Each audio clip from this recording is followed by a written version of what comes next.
ညီမလေးလေးကိုမမပြမယ်သိလား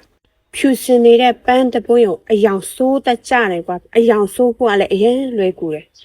ဒါမမပြမယ်နော်ကိုကဖြူစင်နေပြီနော်အယောင်အစင်းမပါပဲအေးအေးဆေးဆေးဖြူစင်တဲ့ပန်းကပွင့်မလှနေပြီဆိုရင်လေတိလားဘေးကလေတိလားဝိုင်းထိုးချင်နေတော့များတယ်အဲ့ဒါဘာကိုပြောချင်လဲဆိုရင်လေပန်းကိုလှပနေဆိုခဏပြပတော့လာလိုက်နော်ခဏဆိုပေးစိတ်တရားတက်လာလိုက်ခဏဟိုကောင်တက်လာလိုက်ဒီအကောင်တက်လာလိုက်နော်ဒီအကောင်ကနည်းနည်းဖဲ့လာလိုက်ဟိုပေးစိတ်ကနည်းနည်းလှုပ်သွားလိုက်ဟိုပြပတော့ကနည်းနည်းဖဲ့ယူသွားလိုက်နဲ့အေးအဲ့လိုမျိုးတကယ်လို့လားအဲ့ပြပတော့အဲ့ဒီအခုပန်းကညှိုးသွားပြီဆိုရင်ဘယ်ဟာမလာတော့လိုင်းနမပါလဲဟိုပါလဲအနဲ့ရောင်နဲ့ပါလဲအဲ့ကောင်ပဲလိုင်းလာပြောမဆိုပုတ်သွားရင်လေအပုတ်ဟွာဖြစ်တဲ့ဟာပဲလားဒါကြောင့်ဖြစ်တတ်ချင်တယ်တိလားပတ်စံနဲ့လာမျိုးဆွဲပြီးဆိုညီမလေးတွေကတိလိုက်နည်းနည်းကူပါမသွားနဲ့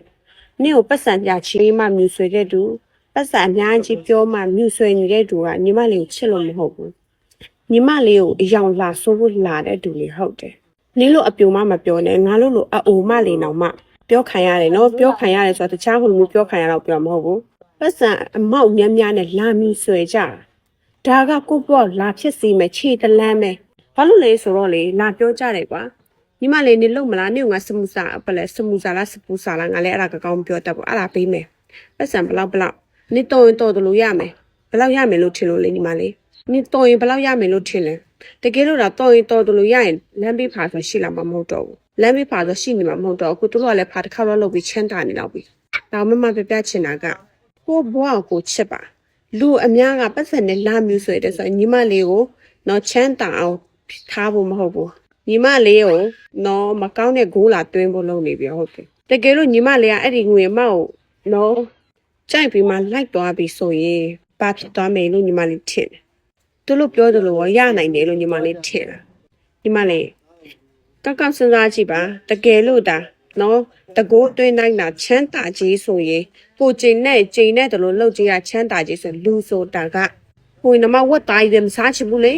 ကိုယ်နမဆိုင်ဆိုဝတ်တာတဲ့နဲ့စားပြီးတခြားလေးပြောင်းစားချင်လာတာလေအဲ့လိုမျိုးပဲနေ့ကိုတကိုးသွင်းထားတဲ့သူကလည်းနေဘလောက်တော်ဘလောက်တက်နော်သူလာနေ့ကိုရိုးဤသွားတဲ့အချိန်ဆိုတာရှိသေးတယ်အဲ့ဒီအချိန်ကျရင်ညီမလေးရလေတလားကောက်ပြစ်ခံရမှာပဲအဲ့ဒီအချိန်ကျရင်ဘာဖြစ်သွားလဲဆိုတော့ညီမလေးကပြောတော့မှသူကလေငါဒီကောင်မစားပြီးတဲ့ဒီကောင်မဘလို့သူကဖြတ်နာပြီးတာအဲ့ဒီအချိန်မှာညီမလေးကပတ်သက်ဖို့မှမရှိတော့ဘူးတကယ်လို့ဒါသူတို့ကိုးသွင်းတဲ့ထက်မှတော့ဝင်သွားမယ်သူတို့ပြောသူတို့ဒါပတ်စံမတ်ပြီးမှသူတို့မက်လောက်ပေးတာလားညီမလေးနားထောင်မှနားရောင်မှတကယ်ဒီဘဝဝင်သွားညီမလေးရုံထွက်ဖို့အရန်ခက်သွားပြီနော်ဒါကြောင့်မမပြမယ်ငွေအမောက်အမတ်ပေးတိုင်း